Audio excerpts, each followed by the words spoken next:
साथ संगत जी, प्यार से कहना जी, धन निरंकार जी। साथ संगत जी, इस संसार से कोई शिकायत नहीं रखना है और संसार में जो सुख दुख आता है इससे भी घबराना नहीं है, क्योंकि ये तो चक्र चलता ही रहेगा। और जिस भवसागर से पार करने की बात कही जाती है, जिसके लिए हमें नाना प्रकार का तरकीब निकालना पड़ता है कि हमें भवसागर से पार है। कुछ लोग कहते हैं कि तीर्थ उपवास करेंगे तो भवसागर से पार हो जाएंगे। कुछ लोग कहते हैं कि धोती बाछी देंगे तो आगे चल कर के ये बाछी हमको पार लगाएंगी। एक बहन जी बता रही हैं कि एक नदी होती है और उस नदी में जो है आग होता है। ये इसमें जो है जो पापी आत्मा होता है वो तड़पता है, उसको सज़ा मिलती है। तो साथ संगत जी, उनका कहना ये था कि जो धोती बाछी दी जाती है इससे जो है वो नदी से पार हो जाते हैं। तो साथ संगत जी, कहाँ तक सच है मुझे तो इसकी जानकारी नहीं, क्योंकि उस नदी के बारे में केवल सुन रहे हैं, देखे नहीं हैं। शायद ये मरने के बाद देखा जाता होगा, लेकिन आज तक तो किसी ने बताया ही नहीं कि वो नदी कहाँ है, अग्नि का है या शीतल का है या गंदगी का है या निर्मल है, कैसा है। जो सामने नदी है इसको तो देख रहे हैं, इसको हम निर्मल करें, इसमें नहाएं या जो करने, ये मानव के ऊपर है।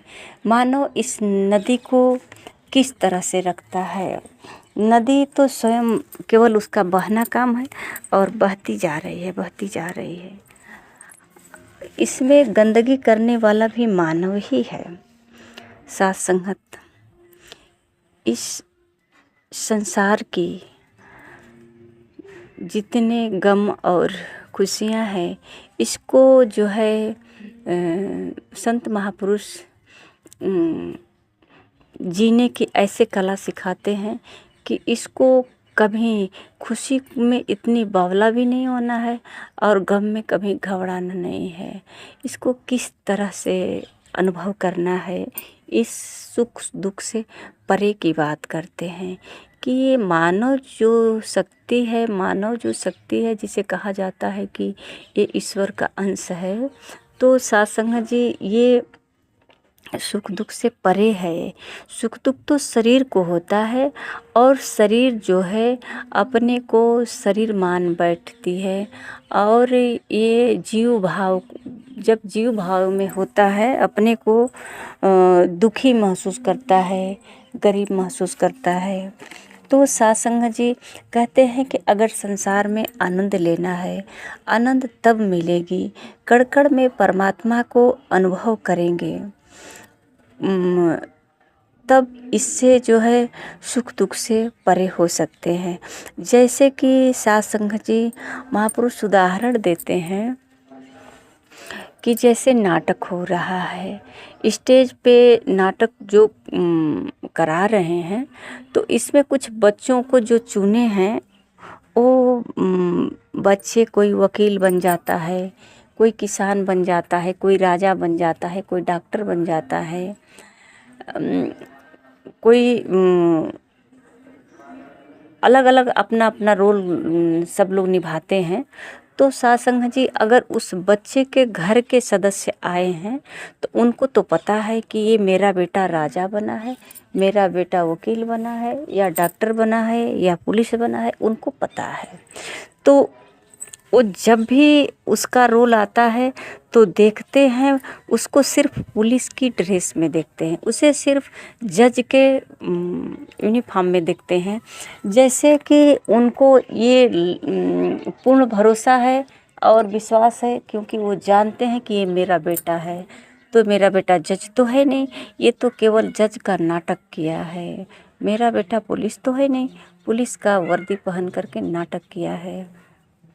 तो सास संगत जी चाहे डॉक्टर का यूनिफॉर्म में आए चाहे पुलिस का, ये अब इनको पता चल रहा है कि ये मेरा बेटा है, मेरा घर का लड़का है, तो सास संगत जी इनको केवल हंसी आएगी और ये आनंद लेंगे, नाटक का पूर्ण रूप से आनंद लेंगे। सास संगत जी अगर किसी को पता नहीं होता कि ये किसके घर का लड़का है, कौन है लड़का, तो सास संगत जी उनका देखने का भी नज़रिया कुछ अलग हो जाएगा। वो इस तरह से देखेंगे, थोड़ा सा कभी कभी दर्द भी महसूस होगा, कभी खुशी भी महसूस होगी, लेकिन घर का जो सदस्य है उसे जो है पहचान रहे हैं, तो ये समझ रहे हैं कि ये नाटक कर रहा है, क्योंकि ये परिचित हैं। सास संगत जी इसी प्रकार महापुरुष जो है उदाहरण देते हैं कि ये जो संसार में जो कुछ भी हो रहा है, सब लोग अपना अपना रोल निभा रहे हैं, सब अपना रोल अदा कर रहे हैं, और इसकी जानकारी जब हो जाती है तो कोई किसी को जो है गलत नज़र से भी नहीं देखता है, और न दुख की नज़र से देखता है न सुख की नज़र से।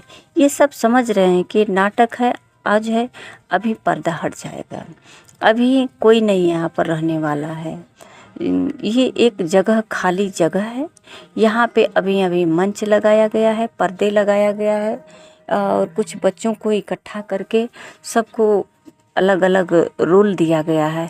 ये लोग रहने वाले नहीं हैं, एक रात में सारे ये सब नाटक करके चले जाएंगे। इसी प्रकार सास संगत जी ज्ञानी पुरुष बताते हैं कि ये जीने की कला सिखाते हैं कि ये संसार में जो कुछ भी हो रहा है ये सब रहने वाला नहीं है, ये जो रोल कर रहे हैं ये सब एक जन्म का बात है। अभी अभी ये जो है जो रोल कर रहे हैं ये फिर नहीं रहने वाला है। कभी जो है एक जन्म में कभी बेटे का रोल किया, तो कभी भाई का रोल किया, तो कभी बाप का रोल किया, तो आगे चल कर के दादा का रोल करना पड़ जाएगा। और लड़की है तो कभी बेटी का रोल की, कभी बहन का रोल की, कभी पत्नी का रोल की, बहू का रोल, इस तरह का अलग अलग अपना रोल अदा करना होता है। ये सब कुछ है नहीं। तो सास संगत जी कहते हैं कि ये सब सतगुरु के द्वारा जो है ज्ञान प्राप्त होता है, जो कड़कड़ में परमात्मा को महसूस करते हैं। और सास संगत जी ये जानकारी हो जाती है कि परमात्मा कहाँ है, कैसा है।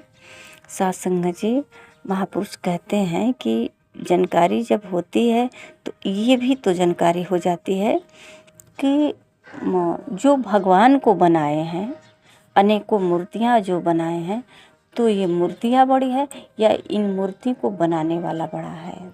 अगर मैं एक मूर्ति हूँ, एक इंसान अगर एक मूर्ति है, तो इसको बनाने वाला बड़ा है या इंसान बड़ा है। इसी प्रकार सास संगत जी ये मूर्ति जो पत्थर की मूर्ति जो है, तो ये पत्थर की मूर्ति बड़ी है या इसको बनाने वाला बड़ा है। सास संगत जी महापुरुष कहते हैं कि जो इसका आविष्कार किया है, जो बनाया है, जैसा कि शब्द की बात कही जाती है कि शब्द बड़ा है या शब्द करने वाला बड़ा है। जिसके मुख से जो शब्द निकला है वो बड़ा है, अगर वो नहीं होते तो फिर ये शब्द भी नहीं होता। तो इस तरह से मतलब समझाने का अपना अलग अलग तरीका अपनाए कि शब्द करने वाला तो किया, पर उस शब्द का गुलाम कोई और हो गया, और वो जो है शब्द का गुलाम हो गया, इसी शब्द को रटते रटते अपना जीवन व्यतीत कर लिया। दुख में सुख में कभी दुख महसूस किया तो कभी सुख महसूस किया, तो कभी घबराए।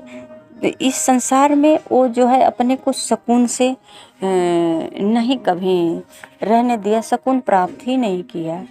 तो सास संगत जी इसी पर कहते हैं कि थोड़ा सा विचार तो कर लिया जाए कि अगर मानव नहीं होता दुनिया के अंदर, तो फिजिक्स कौन लिखता, केमिस्ट्री कौन लिखता, हिस्ट्री कौन लिखता, संस्कृत, रामायण, वेद, महाभारत, गीता, ये सब कौन लिखता। तो कहीं न कहीं सत्संग जी ये मानव जीवन को श्रेष्ठ माना गया है और इसलिए कहा जाता है कि बड़े भाग्य मनुष्य तन पावा। सत्संग जी मानव जीवन को श्रेष्ठ माना गया है और मानव जीवन में भी एक ऐसा गुण, ये कबीर जी का एक है दोहा, जहाँ दया वहाँ धर्म है, जहाँ लोभ वहाँ पाप, जहाँ क्रोध वहाँ काल है, जहाँ क्षमा वहाँ आप। सत्संग जी ये मानव के अंदर एक गुण होता है और ये इसको धर्म कहते हैं कि यही मानव का धर्म है।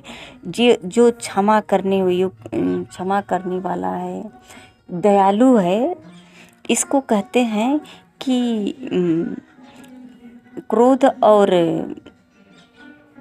मतलब कि कुछ ऐसी वृत्तियाँ होती हैं ना, क्रोध करना, झगड़ा करना, किसी को ऊंच नीच शब्दों से बातें करना, तो इन सब से मतलब कहते हैं कि ये काल बताए हैं कि जहाँ क्रोध वहाँ काल है, जहाँ क्षमा वहाँ आप हैं।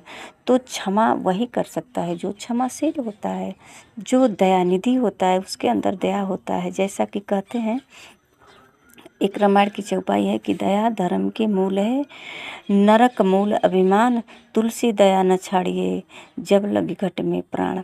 मतलब कि दया करना ही मानव का धर्म है और ये अलग एक अपना धर्म लेकर चल रहे हैं कि ये मेरा कोई और धर्म है सत्संग जी।